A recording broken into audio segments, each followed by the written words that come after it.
morning, Reinertson. Happy Wednesday. Good morning. All right, we got some people dressed up in the school today, and Yes. you guys have to figure out what the theme is. We better get our stuff on. I know. All right, how are we going to start this awesome Wednesday? By standing for the Pledge of Allegiance. I pledge allegiance to the flag of the United States of America and to the republic for which it stands, one nation, under God, indivisible, with liberty and justice for all. All right, nice work, everyone. Today is day B, and for lunch it is Alfredo pasta with a breadstick. And then the cold options are a sun butter sandwich and cheese stick, pizza bento box, or salad bar, or something from home. And if it is your birthday today on this late start, but also Wednesday, March 5th, happy birthday to you. Ooh, happy birthday. Please come down to the office to receive a birthday pencil. All right, perfect. Well, we have a couple videos today. First one is on some recess reminders. And then for the month of March, we have a video on Women's History Month. Awesome. All right, well, let's first take a look at those recess reminders. All right. Hi, Reinertson students. It's Ms. Hayes. Today we're going to talk about some recess reminders for when we are shifting in the weather from winter to spring. You've probably noticed it getting a lot nicer outside. So let's talk about some reminders that will help you in going out for recess every day. The first reminder is that you still need to bring your winter gear every single day to school. That means make sure you have boots, snow pants, coat, hat, gloves, even if the weather looks like it's going to be nicer. Now you might be thinking to yourself, but Ms. Hayes, the weather is so nice out. Why do I still need to bring all those things?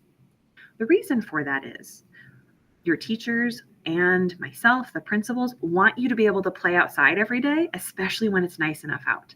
And the weather can change pretty quickly, especially at this time of year. So when you have all your winter gear at school and ready for recess, you can play outside as much as possible without having to worry about where you're going to play or if you're going to get yourself muddy or wet.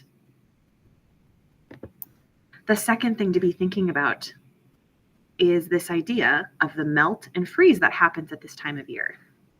At night, the weather is still dropping into cold temperatures, and then throughout the day, we see it warming up.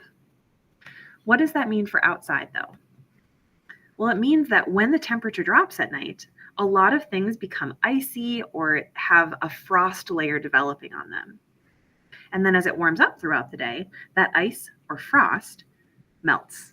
And because there's not a lot of grass at this point in time, it turns mostly to dirt and mud.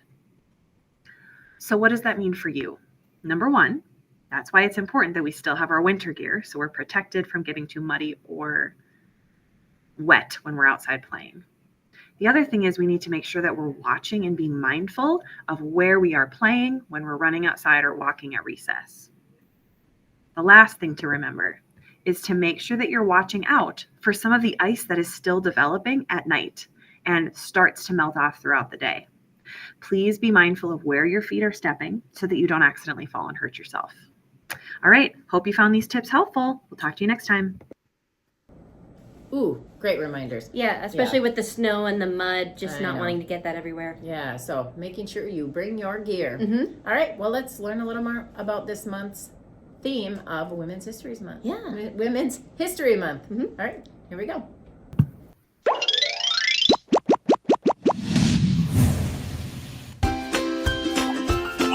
In the United States, March is Women's History Month. It honors women's contributions in all areas of life, as scientists, inventors, artists, politicians, and more. The celebration began in 1978, when the school district of Sonoma, California, hosted a week-long recognition of women's accomplishments throughout history. The idea spread, and in 1980, President Jimmy Carter proclaimed the week of March 8th National Women's History Week. 6 years later, an organization called the National Women's History Project convinced Congress to dedicate the entire month of March to women's history. Each year, a special focus for the month is declared by the National Women's History Project. For example, important artists like photographer Dorothea Lange and painter Mary Cassatt have been celebrated. Pioneers such as educator Mary McLeod Bethune, Clara Barton, who founded the Red Cross, Amelia Earhart in aviation, and First Lady Michelle Obama have also been honored. Women's History Month celebrates unsung heroes too. The countless women who helped when our country was at war. Women who run businesses and volunteer in their communities. Single mothers who work and raise families. And the unknown writers and artists in history whose works were never made public, yet teach historians much about our country's past. Which women in your life would you like to celebrate? Ooh, nice. I like all the examples in there. Yeah, learned a lot. Mm-hmm. All right, well, we're going to keep that in mind as we go through this month of March. And on that note, then, it's a great day to be awesome. Let's make it awesome together, everyone. See ya. Bye.